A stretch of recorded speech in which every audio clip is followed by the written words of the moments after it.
Chapter 3. Sinamatella. Ever since my river rescue, Mack and my family had become fast friends. He'd seen immediately that my dad was in over his head with the school construction, and the very next morning an entire crew appeared. Laborers, trucks, tools, even a professional builder.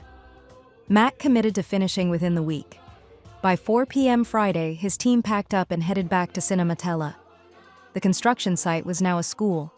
They'd even done landscaping out front and built a small playground.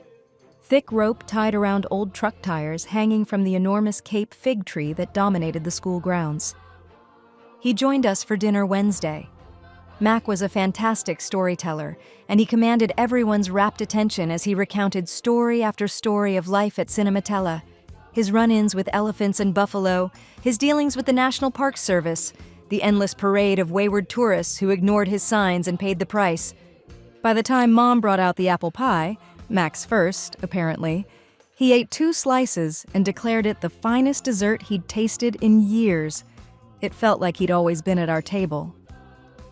As Mack stood to leave that evening, he turned at the door and issued an invitation. "Come to Sinamatella this Sunday," he said, "for dinner. Let me show you what all this fuss has been about."